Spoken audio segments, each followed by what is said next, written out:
pessoal que está começando na programação, né? Se tem alguém nos assistindo agora ou assistindo esse corte, né, que está começando, tentem lembrar, né, dos primórdios de vocês.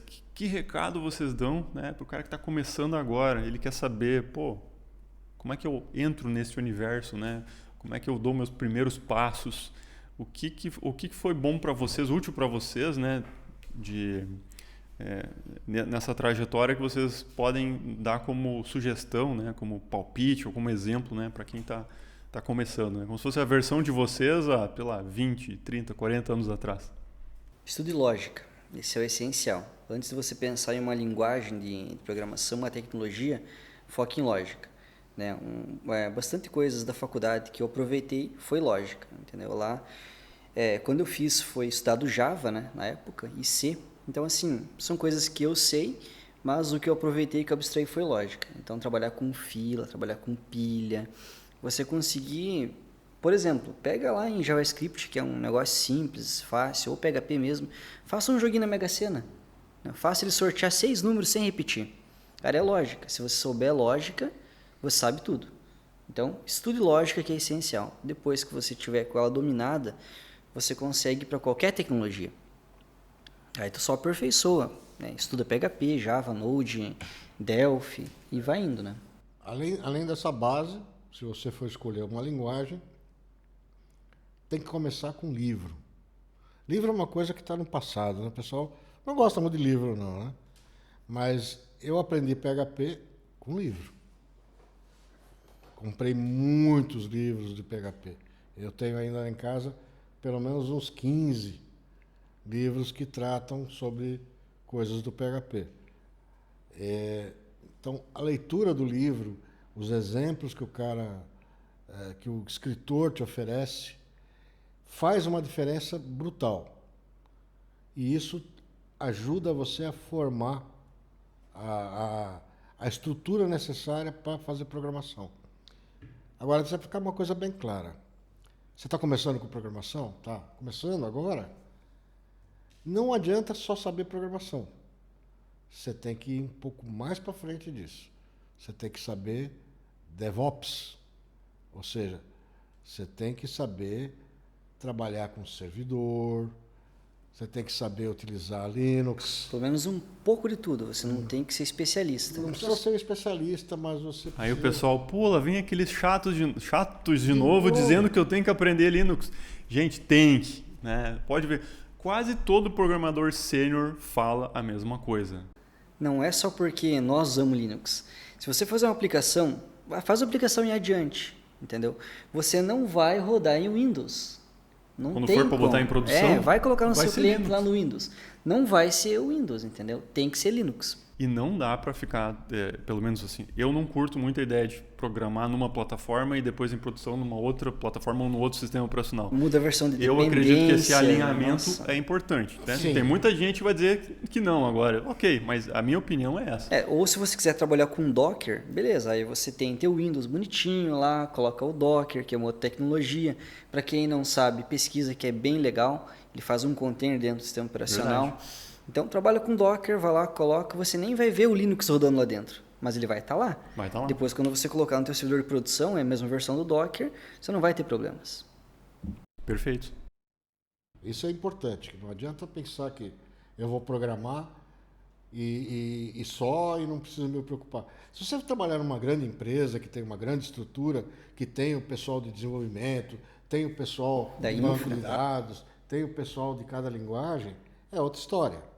Agora, se você vai trabalhar numa empresa pequena, você tem que lembrar, a grande maioria das empresas no Brasil são empresas pequenas ou de médio porte. Né? Você sabe que você vai ter que subir a chupacana e plantar bananeira. Pelo menos um pouquinho de cada. Pelo menos um pouquinho de cada. Ah, eu só mexo com back-end. Não, você vai ter que mexer com front-end também. Ah, eu só mexo com front-end. Você vai ter que mexer com back-end também. Você vai ter que mexer com servidor. Então você vai ter que aprender bastante coisa. Não se preocupa, vai ter que estudar, vai ter que ler. Quanto mais livro você comprar e estudar, mas eu vou estudar Node, mas eu quero trabalhar com PHP. Você vai, em algum momento, alguém vai te pedir alguma coisa em Node. Então, no mínimo, você tem que saber o que é, como funciona. Precisa aprender a programar, a saber tudo de Node? Não, eu não sei. Nem pretendo. Né? Mas você tem que estar acompanhando as tecnologias do momento. Tem que saber tudo isso. Gasta tempo? Gasta. Senioridade tem a ver com isso também, de não ficar só no específico, né? De abrir o leque. No caso, abrir o leque é mais camadas, né? Estudar mais camadas. Porque se você... Vamos pegar o exemplo do Adiante. Você vai lá, contrata o curso do Pablo, desenvolve um sisteminha básico lá de cadastro, simples. Aí você não sabe publicar no servidor. E daí como é que fica? Como é que você vai rodar isso? Tu sabe rodar no teu ambiente local do Windows ali, mas você sabe publicar para o teu cliente final usar? Eu vou usar FTP para fazer... Ninguém vai usar FTP para subir a aplicação no servidor. Pior que vão. Meu Deus do céu. É verdade. Acredite. Aprendendo nunca é demais. Uma coisa que o Roberto falou, nós somos uma geração que lia bastante, né? E muitas pessoas hoje em dia dizem, não, mas eu não vou perder o tempo de ler um livro. Pô, mas o tempo que você vai ler um livro para absorver um conhecimento que está curado, consolidado, né? O cara que escreveu, ele pensou num workflow para você aprender. No final da leitura você vai saber mais em menos tempo do que ficar olhando um monte de vídeo fragmentado e desconectado na web. Vai fazer diferença no futuro. Não vai fazer diferença agora para você, mas no futuro vai fazer uma diferença brutal. Acho que a grande diferença está em consumir um conteúdo que foi planejado, né? Uma trilha que foi projetada para maximizar o aprendizado, né? Existe um fluxo ali, você vai aprender primeiro isso, depois aquilo, depois aquilo.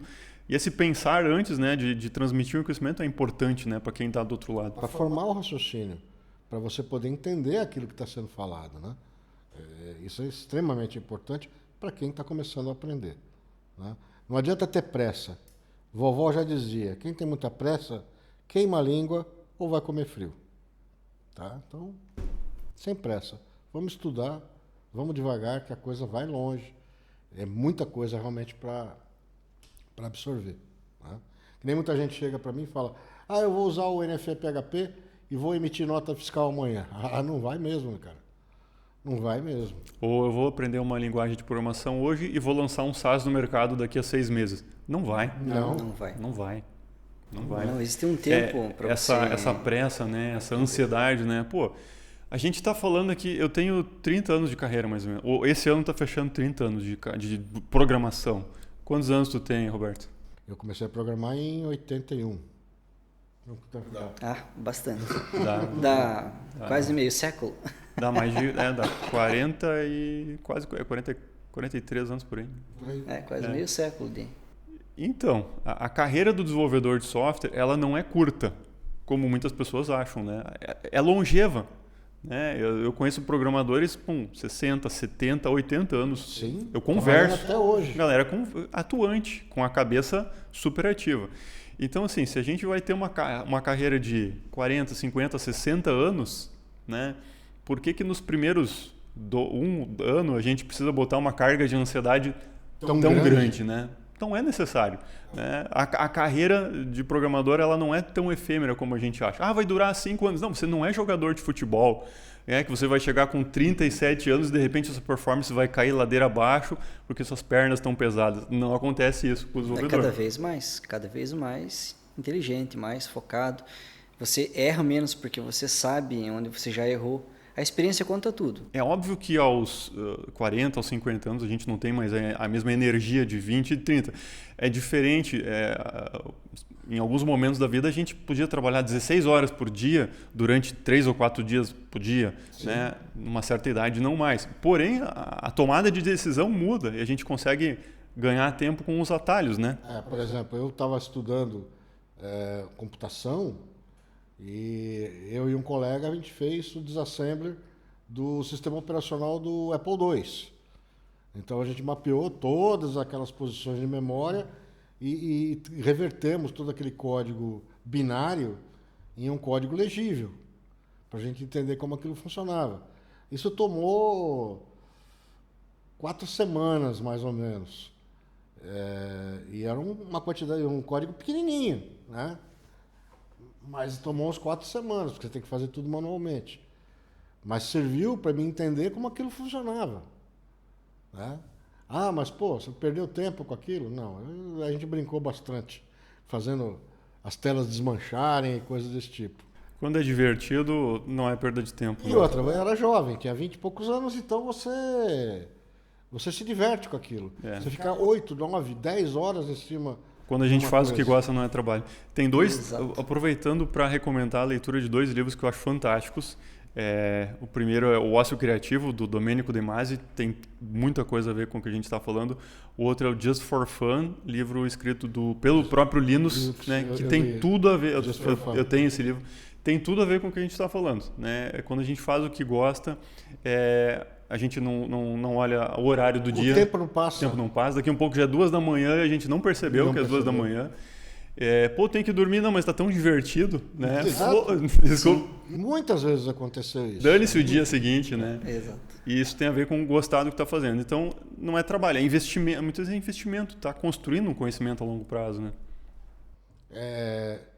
Você tem que se divertir. Se você vai fazer programação e você fica irritado fazendo programação, vai fazer outra coisa. Vai vender diário, né? sapato, vai fazer qualquer outra coisa.